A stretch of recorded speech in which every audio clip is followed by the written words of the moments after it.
ஆத்ம வித்யா யோகாவின் ஆன்மீக நறுமணம் ஆக்கம் பெறும் நம் மனம்.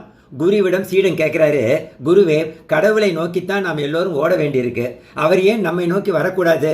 அவருக்கும் கர்வம் இருக்கோ என்று கேட்டான் சீடன். இல்லை சீடா, அவர் உன்னிடமிருந்து பிரிந்து இருந்தால்தானே அவர் உன்னிடம் வருவதற்கு என்றார் குரு. ஆனால் எனக்கு அவர் என்னிடம் இருப்பது தெரியவில்லையே என்று குழந்தை போல் கேட்டான் சீடன். உனக்குள் இருப்பதை நீ உணரத்தான் இங்கு சீடனாய் இருக்கிறாய் என்றார் குரு. அதற்கு எவ்வளவு நாளாகும் என்று கேட்டான் சீடன். பல பிறப்புகள் கூட எடுக்க வேண்டியிருக்கும். உன்னுள் கடவுள் இருப்பதை அறிவதற்கு பல ஜென்மங்கள் எடுக்க வேண்டியிருக்கும். ஏன் அடுத்த நொடி கூட நீ உணர்ந்து விடலாம். குருவே, குழப்பமாக இருக்கே. வெரி குட் சீடா, இனிமேல் தான் உனக்கு தெளிவு கிடைக்கப் போகிறது என்றார். குழப்பத்தில் தான் தெளிவு பிறக்கும். ஸோ சீடன் மீண்டும் கேட்டான், குருவே, எனி ஷார்ட்கட் இருக்கா கடவுளை பார்க்கறதுக்கு, அவர் எங்கிட்ட ஓடி வர செய்யறதுக்குன்னு கேட்குறாரு. ஓ இருக்கே.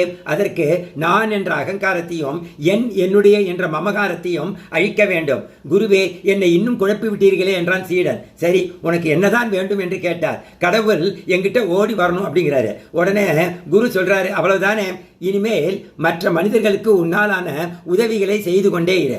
நம் இனமான சக மனிதர்களுக்கு உன்னாலான சேவையை தொடர்ந்து செய்து கொண்டே இரு. அவர்கள் துன்பத்தை உன் துன்பமாக உணர்ந்து சேவை செய். கடவுள் உன்னை நோக்கி ஓடி வருவார். ஏனென்றால் மற்றவர்களுக்கு நீ செய்யும் சேவை கடவுள் பூஜையாக ஏற்றுக்கொள்கிறார். உன்னிடம் இருந்தே அவர் உன்னிடம் ஓடி வருவார் என்று சொன்னார். குருவே, கடவுள் எனக்குள் வந்துவிட்டார் என்று எனக்கு எப்படி தெரியும் என்று அழகான கேள்வியை கேட்டார் சீடன். குரு மிக அழகாக பதில் சொன்னார். நீ எப்போதும் மன நிறைவோடு உற்சாகமாக சந்தோஷமாக சாந்தமாக நோய் பயம் இல்லாமல் மரண பயம் இல்லாமல் யாரையும் வெறுக்காமல் அன்பின் ஊற்றாய் எல்லாவற்றையும் சமமாக எடுத்துக்கொள்ளும் நிலையில் ஒவ்வொரு நொடியையும் கொண்டாடுவாய். அதுதான் கடவுள் உன்னிடம் வந்துவிட்டார் என்பதற்கான அடையாளம். ரொம்ப அழகா சொன்னார். குருவே, அதற்கு நான் கடவுளாகவே ஆகிவிடலாமே என்றான் ஆச்சரியத்துடன் சீடன்.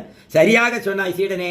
மேலே சொல்லப்பட்ட நற்பண்புகள் வந்துவிட்டால் நீ கடவுளை தேடி உனக்காக அலைய வேண்டாம். நீ அவரை தேடி போக வேண்டாம். அவரும் உன்னை நோக்கி வர வேண்டாம்.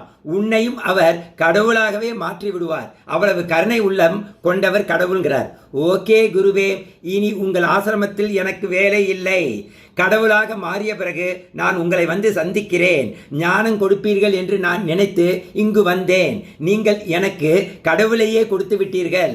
மிக்க நன்றி குருவே என்று சமுதாய சேவை செய்ய ஓடினான் சீடன். இறைவா நன்றி.